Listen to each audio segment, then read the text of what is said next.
লগতে এটি বিশেষ ঘোষণা আমি অতিথিসকলক অনুৰোধ কৰিছোঁ কোনেও যাতে আপোনালোকে সকলোৱে যাতে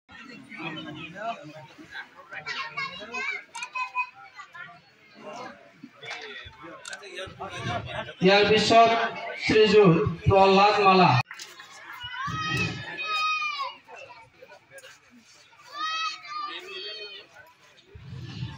ইয়াৰ পিছত ১ নং চিলাপথাৰ কেন্দ্ৰৰ উপসভাপতি মানিকপুৰ আঞ্চলিক তৰফৰ পৰা এখনি সম্বৰ্ধনা পত্ৰ লগতে এখনি ফুলাম গামোচা আৰু এখনি একোখনকৈ কিতাপেৰে বিদায়ী শিক্ষাগুৰুদ্বয়ক সম্বৰ্ধনা জনাইছে।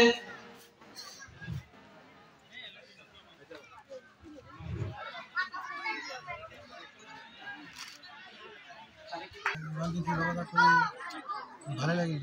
মই পিছপৰা অঞ্চলটোত কোনো শিক্ষা অনুষ্ঠান নাছিলে, প্ৰায় ৬-৭খন গাঁৱৰ ভিতৰত এইখনে মই ইষ্টাব্লিছ কৰাৰ পিছত আমি এই অঞ্চলৰ যিমানখিনি সৰু ল'ৰা ছোৱালী সময়ত আছিলে সেইখিনি শিক্ষাদান দিয়াৰ কাৰণে আমি প্ৰাথমিক স্তৰটো ধুনীয়াকৈ দিব পাৰিছোঁ যেন মোৰ অনুভৱ হৈছে। কিয়নো মোৰ প্ৰাক্তন ছাত্ৰ ছাত্ৰীসকলৰ বহুতৰে যেনে বিভিন্ন ধৰণৰ চাকৰিত নিযুক্তি হৈ আছে, কিছুমানে মেডিকেলত কৰিছে, কিছুমানে এডুকেশ্যনত কৰিছে, বিভিন্ন বিভাগত মোৰ ছাত্ৰ ছাত্ৰীসকলে যে তেওঁলোকে চাকৰি কৰিব পাৰিছে সেইখিনি মোৰ মনত বহুত আনন্দ দিয়ে। অঞ্চলখনত মই কিবা এটা দিব পাৰিছোঁ মোৰ জীৱনত, সেইখিনি মোৰ মহান এটা আৰু সেইখিনি মোৰ বহুত ভাল লাগে।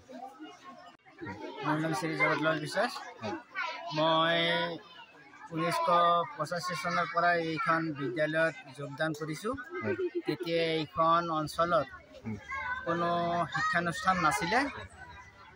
তেতিয়া ইয়াত হাবি বোকা বহুতো অসুবিধা আছিলে, গতিকে এইখন বিদ্যালয়ত যোগদান কৰাৰ পৰা এইখনে মানে এইখন অঞ্চলত মানে প্ৰথম বিদ্যালয় আছিলে। এই বিদ্যালয়খনত মই 1985 চনৰ পৰা শিক্ষকতা কৰি আজিলৈকে বহুত দুখ কষ্ট কৰি কিনে এইখন অঞ্চলত এই প্ৰাথমিক বিদ্যালয়খন গঢ়ি তোলাত যি ছাত্ৰ ছাত্ৰীসকলক অৱদান দিছোঁ, মই ভাবোঁ মোৰ যি পৰিশ্ৰম হৈছে সেই পৰিশ্ৰম সাৰ্থক হৈছে বুলি মই বিবেচনা কৰোঁ। মই শিক্ষাদান কৰা বহুতো ছাত্ৰ ছাত্ৰীয়ে চাকৰি পাইছে বা বহুতে মানে হয়তো কিবা ডাঙৰ মানে বিজনেছ কৰি আছে।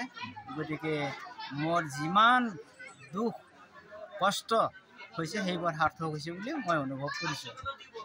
তাৰমানে আজিৰ আমাৰ যি বিদায় সভা, আচলতে আমি সদৌ অসম বঙালী যুৱ ছাত্ৰ ফেডাৰেশ্যনৰ মানিকপুৰ আঞ্চলিক তৰফৰ পৰা ছাৰসকলক অশেষ ধন্যবাদ দিছোঁ। কাৰণ আমি ছাত্ৰ সমাজে শিক্ষাগুৰুসকলক শ্ৰদ্ধা কৰিবই লাগিব, এয়া আমাৰ কৰ্তব্য। শিক্ষাগুৰুৰ আশীৰ্বাদ আমি নতশিৰে পালন কৰিব লাগিব। আৰু আজিৰ যি দুজন বিদায়ী শিক্ষক, তেওঁলোকে আচলতে আমাৰ এই সমাজখনৰ বাবে, আমাৰ এই অঞ্চলখনৰ বাবে বহুতো অৱদান আগবঢ়াই থৈ গৈছে। যি অৱদান আমি যুগে যুগে তেওঁলোকক আমি স্মৰণ কৰিবই লাগিব। তেওঁলোকৰ কৃতিত্বক আমি কোনোদিনে পাহৰিব নোৱাৰোঁ। কাৰণ এনেকুৱা এটা অনুন্নত অঞ্চলত তেওঁলোকে শিক্ষানুষ্ঠানৰ জন্ম দিছে। তেওঁলোকে কিন্তু দুদিনতে তাৰমানে চাকৰি কৰা নহয়, একেবাৰে স্কুলখন বেচৰকাৰী থকা অৱস্থাৰ পৰা আজি মাত্ৰ কিছু এটা দিনৰ বাবেহে তেওঁলোকে চৰকাৰীভাৱে ইয়াত স্বীকৃতি পাইছিল।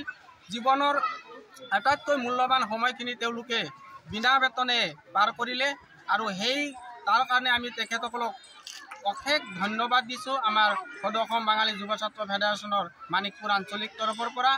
আৰু তেওঁলোকৰ অনাগত দিনবোৰত আমি তেওঁলোকৰ কৃতিকলাপবোৰ চিৰযুগমীয়া কৰি ৰাখিম বুলি আমি আশাবাদী। এইখিনিয়ে